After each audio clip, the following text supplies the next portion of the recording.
He signed the papers. The money moved. The care never came. California knew Washington warned, and Gavin Newsom stayed silent. This is how billions disappeared without a single alarm. You think corruption looks loud. It doesn't. It looks organized. It looks approved. It looks official. That's why this worked. Hospice care exists for one reason, to give comfort at the end of life. Not profit, not volume, not speed. Comfort. But in California, hospice became something else, a pipeline. This didn't start yesterday. It didn't start with one bad actor. It grew quietly under policy decisions, weak oversight, and political protection. And the center of it all was Los Angeles County. Back in 2020, journalists at the Los Angeles Times started asking questions. Why were hospice companies exploding across LA County? Why were new providers appearing faster than patients? Why did billing grow while outcomes stayed flat? That investigation didn't accuse, it warned. Hospice care had become a business that rewarded paperwork more than patients. That was the first red flag. 2 years later, the warning became official. In March 2022, the California state auditor released a report. The finding was blunt. Hospice agencies in Los Angeles County likely overbilled Medicare by more than $105 million in a single year, 2019. That wasn't opinion. That wasn't politics. That was math. But here's what matters more than the number. That report didn't stop the growth. It didn't slow the system. It didn't trigger a shutdown. The machine kept running. Let's talk scale. Los Angeles County has 1,923 hospice agencies. That's more than Florida, more than New York, more than dozens of states combined. But here's the part no one can explain away. Los Angeles County has fewer senior citizens than Florida or New York. So why does it have so many hospices? It's not demand, it's opportunity. Then came the billing data. Federal investigators found that about 18% of all home health and hospice billing in the entire United States came from one place, Los Angeles County. One county pulling nearly 1/5 of national billing. That's not healthcare, that's concentration. So investigators stopped reading spreadsheets. They went outside. They went street by street. In Van Nuys, they mapped addresses. Within 4 city blocks, they found 42 registered hospice companies. 42. That's not competition, that's clustering. In another area, they found more than 200 hospice agencies inside a single square mile. That's not patient access, that's paperwork density. And then came the building that said everything. One commercial building, no medical sign, no staff, no patients. Yet 112 hospice companies were registered at that address. One building, one mailbox, hundreds of Medicare claims. Reporters checked those locations. They found strip malls, nail salons, burrito shops, tax offices, auto parts stores, a wrecking yard. These were not places where people spent their final days. These were places where money passed through. One case stopped even seasoned investigators. A single doctor reportedly billed $120 million in 1 year. The claim? Oversight of nearly 900 hospice patients at the same time. That's not aggressive care. That's physically impossible. No doctor can do that. No team can support that. That's not medicine. That's fraud. And this wasn't random. This was organized. We've seen this before.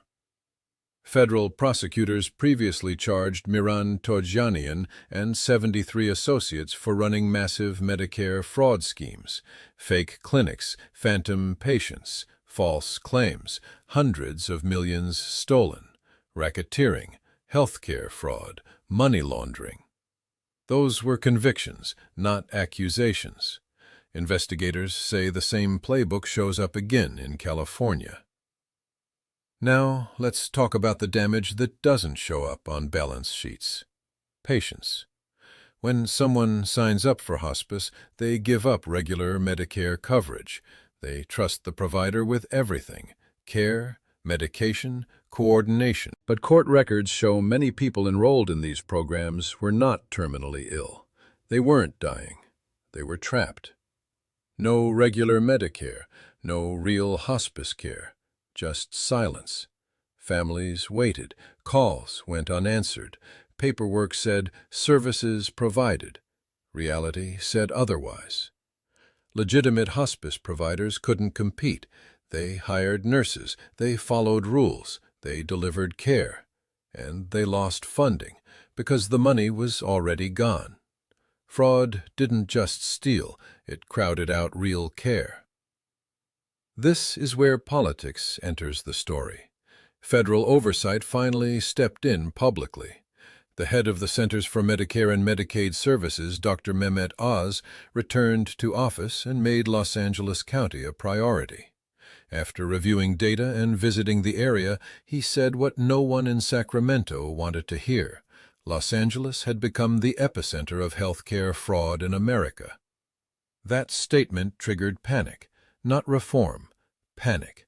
Gavin Newsom, the governor of California, didn't explain the numbers. He didn't explain the addresses. He didn't explain the growth. Instead, he filed a civil rights complaint. He accused federal officials of making baseless and racially charged claims. That wasn't accountability. That was deflection. We've seen this move before. In Minnesota, Governor Tim Walz responded to massive welfare fraud the same way. Race accusations, dismissal, delay. But as evidence piled up and billions were confirmed missing, the strategy collapsed. Facts don't retreat. Back in California, Newsom claimed his administration had been fighting fraud for years, but the numbers tell the truth. The number of hospice agencies increased under his leadership. Fraud didn't shrink, it expanded. Washington noticed. Members of Congress demanded answers. Why were licenses approved so easily? Why weren't audits faster? Why did LA County dominate national billing? Why were warning signs ignored? Dr. Oz gave California a deadline, 30 days. 30 days to explain how fraud would be detected earlier, how stolen money would be recovered, why oversight failed, how this would stop. No plan? Federal intervention. This matters because Medicare is not California's money. It's federal money.